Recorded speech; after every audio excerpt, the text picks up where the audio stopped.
과거 런던 올림픽 당시 전투민족 대한민국의 위험이라는 제목의 글이 한 온라인 커뮤니티에 올라와 네티즌들의 많은 관심과 공감을 얻었었는데요. 그 내용은 한국 대표단이 메달을 딴 종목 대부분이 무기를 사용하거나 투기 종목이었던 겁니다.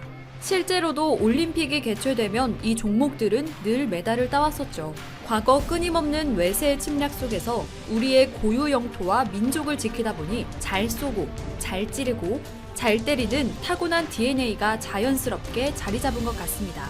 심지어는 전략과 전투를 벌이는 e스포츠에서도 한국의 선수들은 상대방을 압살해왔습니다. 그래서일까요? 대한민국의 태극기가 보이거나 코리아의 K만 보여도 사기가 꺾여 싸움을 피하거나 도망치는 모습을 볼 수 있죠. 이런 모습들에서는 한국인은 전략과 전투 능력이 기본 스탯으로 찍혀있는 종족입니다. 이러한 능력은 스포츠뿐 아니라 실제로도 나타난 적이 있는데요. 과거 베트남 전쟁 당시 한국군의 위험은 전 세계 여러 나라의 군사 전문가들 사이에서 유명했죠. 프랑스 파리에서 간행되는 일간신문 르몽드는 한국의 전투 능력을 이렇게 표현했습니다. 12년간 수백만 발의 포탄을 쏘아대고 수천 명의 전사자를 냈음에도 불구하고 프랑스군과 월남군, 미군에게마저 실패와 좌절을 안겨준 공산군의 요새를 한국 해병대가 단 2시간 만에 점령했다. 오죽하면 호찌민이 100% 승리의 확신이 없다면 한국군과의 교전을 무조건 피하라는 말이 있었다고 해요. 과거 한국은 가장 못 사는 나라 중 하나였고 군사적 원조를 받아야만 했습니다. 하지만 6.25 전쟁을 겪고 베트남 파병을 지난 오늘날의 대한민국은 어마어마한 군사력을 가졌다는데 대체 얼마나 강해졌을까요? 영상 시작 전 좋아요와 구독 부탁드립니다. 전 세계가 인정하는 가치 투자자 워렌 버핏이 인정한 바로 그 책 오른쪽 버튼을 눌러보세요. 미국 외교 전문지 더 내셔널 인터레스트는 이렇게 말했습니다. 한국 군대가 야수 모드가 되었다. 한국은 최근 국방 예산이 10조 원 이상 증가하면서 OECD 국가 중 가장 큰 증가폭을 보였습니다. 또한 국방부는 2019년부터 2023년까지 매년 7.6%의 예산 증가를 계획하고 있는데요. 이는 방어 계획이 이행될 때까지 480억 달러, 한화로 환산하면 59조 1,600억이 된다고 합니다. 여기서 국토 면적 대비 말도 안 되는 국방비라 생각할 수도 있겠지만 실제로 한국은 북핵의 위협과 러시아, 중국, 일본 등 강대국 사이에서 마주하며 늘 긴장을 늦출 수 없는 위치에 자리하고 있습니다. 그렇기에 여야 할 것 없이 더더욱 모두 국방비 증액이 꼭 필요하다 판단했고 모든 국민들도 안보를 매우 중시하고 있죠.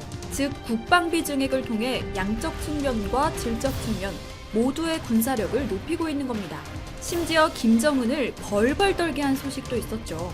지난 23일 문재인 대통령은 국방과학연구소를 찾아 세계 최고 탄도 중량을 갖춘 탄도미사일 개발에 성공을 축하한다고 전했는데요. 그 탄도미사일은 바로 현무포입니다. 현무포 탄도미사일은 탄도 중량 2톤에 800km를 갈 수 있다고 알려졌으며 북한의 핵심 전력인 지하 300m 북한 요새도 파괴할 수 있는 강력한 미사일입니다. 이 현무포는 세계에서 비슷한 사례를 찾아보기 어려워 괴물 미사일이라고도 불리고 있죠.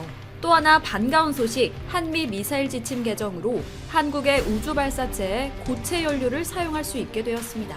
이로써 민간 기업이 우주 산업에 진출할 수 있는 길이 넓어질 것으로 보이는데요. 군사용 미사일과 군사 위성 개발 분야에서는 더욱 큰 의미가 있습니다. 고체 연료는 발사 준비 시간이 짧아 기습 공격이 가능해서 군사용 미사일에 필수적이기 때문이죠. 특히 청와대는 이번 개정으로 한반도 상공을 24시간 감시하는 일명 언블링킹 아이, 즉 깜빡이지 않는 눈을 갖게 될 거라고 설명했습니다. 고체 연료 발사체를 활용해 한반도 상공 500km에서 2000km 사이의 낮은 궤도에 군사 정찰 위성을 여러 개 띄우면 빈틈없는 정찰을 할 수 있습니다. 이는 우리 군의 거의 유일한 약점으로 지적받았던 정보 감시 정찰 능력을 비약적으로 발전시킬 수 있게 됩니다. 이렇게 한국이 많은 군사 위성을 쏘아 올린다면 북한은 자신들의 군사 동향을 고스란히 노출할 수밖에 없겠죠. 또 고체 연료를 사용 가능하게 되면서 대륙간 탄도미사일 ICBM부터 중장거리 탄도미사일 IRBM도 개발할 수 있게 되었습니다. 이뿐만 아니라 한국은 지금 적의 전략 자산을 파괴할 수 있는 극초음속 미사일과 3대 해구산 중 하나로 꼽히는 공중발사 순항미사일도 개발하고 있다는 점에서 한국의 군사력이 점점 커져 전 세계 탑5 안에 들 수 있는 가능성도 보이고 있죠. 한편 일본과 중국 등 주변 강대국들을 긴장하게 만드는 것에는 무기 외에 또 하나가 있습니다. 그것은 바로 한국의 독침 전략인데요. 한국의 독침 전략은 주변 강대국을 대적하는 개념으로 미사일 전력을 통해 이들 국가 수도나 핵심 시설 등을 무력화하는 것이죠. 이는 현재 한국군의 미사일 전력으로 충분히 가능한 이야기입니다. 여기에 한국 특유의 국난을 극복한 DNA와 시작하면 끝장을 낸다라는 특성이 만나 더욱 강력한 시너지를 내게 됩니다. 한국은 미사일을 통해 상대국을 쑥대밭으로 만든 후 전쟁을 시작하여 한국인의 타고난 머리와 지더라도 불구를 만들겠다는 집념을 통해 더욱 강력하고 완성도 높은 전략을 보이는 겁니다. 마치 승리를 원하는 운동선수의 집념과 뛰어난 두뇌를 가진 이세돌처럼요. 이런 한국의 모습 때문에 특히나 긴장하는 나라가 있습니다. 바로 일본인데요. 현재 일본은 자위대의 역할을 확대하고 평화헌법도 개정하려 시도하면서 한국을 견제하고 있죠. 일본은 왜 이렇게 한국을 견제하고 있는 걸까요? 일본이 이지스함을 보유하고 있지만 어디까지나 미 해군의 지원적 형태하에 군사력을 성장시켰기 때문에 자체 전투력을 가진 한국군에 비해 실전 전투 능력이 현저히 떨어집니다. 물론 일본의 이지스함이 강력하지만 우리나라에는 더 강력한 것이 있죠. 독침 전략을 통해 한국은 탄도미사일과 잠수함 발사탄도미사일을 사용해 공격할 겁니다. 여기서 일본은 중장거리 미사일이 없죠. 다들 아시다시피 일본은 2차 세계대전 패전 후 공격형 중장거리 미사일을 보유할 수 없거든요. 즉 일본이 아무리 강력한 이지스함이나 항공모함이 있어도 중장거리 미사일이 없는 상태에서 세계 3대 중장거리 미사일 보유국인 한국과 붙는다면 일본 본토를 직접 공격 가능한 한국이 상당히 유리하기 때문입니다. 또한 한국은 모든 방향의 위협에 대한 군사 대응 능력 확보를 위해 선진국만 가지고 있던 첨단 무기들을 개발하고 확보하고 있는 중인데요.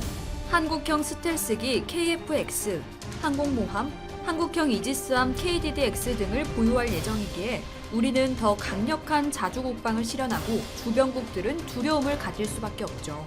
마키아벨리는 이렇게 말했습니다. 그 무엇보다 우선 강력한 군대를 보유해야 한다. 정치와 외교보다도 강력한 힘으로 스스로 무장해야 한다. 안 그러면 정치와 외교는 아무런 의미가 없어지기 때문이다. 우리는 힘이 없어 나라와 주권을 빼앗겼던 가슴 저린 과거도 기억하고 있습니다. 그래서 더더욱 다시는 그런 일이 발생하지 않도록 그 어떤 나라도 쉽게 넘볼 수 없도록 스스로 강해지기 위해 노력해왔죠. 그 결과 한반도 주변 강대국들이 딱 일본 정부가 신종 코로나 바이러스 감염증 백신의 부작용이 드러날 경우 제약회사 대신 배상하는 법안을 추진 중이다. 각국 간 백신 확보 경쟁이 치열해지는 가운데 외국 제약회사로부터의 원활한 공급을 위한 환경을 마련하겠다는 의도에서다. 이혼게이제이신문은 20일 일본 정부가 조만간 코로나19 분과회 논의를 거쳐 다음 국회에 부작용 시 국가가 배상하는 내용의 법안을 제출해 조기 처리할 방침이라고 보도했다. 일본이 관련 법안 정비를 서두르는 건 코로나19 백신의 실용화가 불투명한 상황임에도 세계 각국이 백신 확보를 위해 입도 선미에 나서고 있기 때문이다. 세계보건기구에 따르면 각국 제약회사들이 연구, 개발 중인 백신 후보 물질은 160여 종이고 이 중 임상시험이 진행되고 있는 것은 30종 정도다. 이에 일본 정부는 미국 화이자와 영국 아스트라제네카로부터 백신 개발이 성공할 경우 각각 1억 2천만 회분을 공급받기로 합의했다. 다만 이들 회사가 다른 국가들과도 백신 공급 계약을 맺고 있어 일본이 후순위로 밀릴 우려가 남아있다.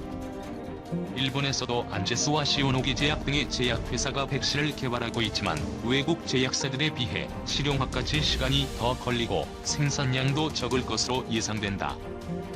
더욱이 내년으로 연기된 도쿄 올림픽 개최를 감안하면 해외로부터 충분한 백신 조달의 필요성이 크다. 일본 정부는 백신 확보 협상을 위한 전담팀을 구성하고 3에서 5개 해외 제약회사와 협상을 진행 중이다. 일부 제약회사는 백신 부작용에 대한 손해배상 대응을 해당 국가가 해주기를 바란다는 뜻을 밝힌 것으로 알려졌다. 사실 백신은 인종에 따라 유효성이나 안전성이 다르기 때문에 해외에서 충분한 임상시험을 거쳐 효과가 확인된 경우에도 일본인에게 접종할 경우 예상치 못한 부작용이 발생할 수 있다. 일반적으로 백신 상용화에는 5에서 10년이 소요되지만 코로나19 백신은 상황의 급박함을 감안해 1년 전으로 잡고 있는 만큼 제약회사의 부담이 상대적으로 클 수밖에 없다. 아울러 단기간에 백신 개발에 따른 위험 요인도 상존한다. 영국, 독일, 프랑스 등은 2009년 신종플루 백신을 조달했을 때 국가가 손해배상 책임을 지도록 했다. 이와 관련 미국은 긴급 상황일 경우 제약회사에 면책권을 부여한다. 일본도 신종플루 백신 수입 당시 법률 개정을 통해 국가의 손해배상을 규정했지만 2016년 관련 조항이 만료됐다. 일본 전문가 코로나 백신 서두르다, 중대 부작용 놓친다, 우려. 일본의 면역 전문가는 신종 코로나 바이러스 감염증 백신을 서두르다가는 부작용을 제대로 점검하지 못할 수 있다며 백신 개발, 확보에 혈안이 된 최근 세태의 우려를 표명했다. 일본 면역학 회장을 지낸 미야사카 마사유키 오사카대 면역학 프론티어 연구센터 초빙 교수는 국내에서 신중하게 임상시험을 하지 않으면 효과가 확인되지 않으며 기간을 단축하면 중대한 부작용을 놓칠 가능성이 있다고 8일 보도된 도쿄신문 인터뷰에서 말했다. 미야사카 교수는 선진 제약회사들이 바이오 기술을 활용한 유전자 백신을 만들고 접종했더니 항체가 생겼다는 발표를 내놓은 것과 관련해 가능성에 주목하면서도 신중해야 한다는 견해를 밝혔다. 그는 유전자 백신 기술은 효과가 있을 가능성이 크다면서도 만들어진 항체의 양이 충분한지 어떤지도 모른다. 코로나는 항체가 만들어져도 도움이 되지 않는 일이 있다고 지적했다. 그는 감염됐을 때 오히려 증상을 악화시키는 나쁜 항체를 생성할 우려도 있다며 나쁜 항체가 바이러스와 결부되면 전신 면역세포의 일종이 감염되는 항체 의존성 면역 증강이 발생할 수도 있다고 설명했다. 이런 현상은 코로나19와 유사한 사스 동물 실험에서 확인됐으며 미야사카 교수는 코로나 바이러스가 무서운 이유라고 강조했다고 도쿄신문은 전했다. 그는 안전성이나 예방 효과는 대규모 접종으로부터 1년 정도 지나지 않으면 알 수 없다며 시간을 두고 안전성을 확인할 필요가 있다는 견해를 밝혔다. 미야사카 교수는 해외 임상시험에서 승인된 백신을 일본에서 신속히 승인하려는 움직임에 관해 과거에 해외 승인약을 그대로 국내에서 사용해 중대한 부작용이 발생한 사례가 있다. 인종에 따른 차이도 있으므로 국내에서 시험해야 한다고 강조했다. 서둘러 백신을 개발하려고 시험에 많은 시간을 들이지 않는 움직임에 관해서도 제대로 절차를 밟지 않고 접종하면 인체 실험이 되고 만다고 경고하고 유효한 백신 개발에는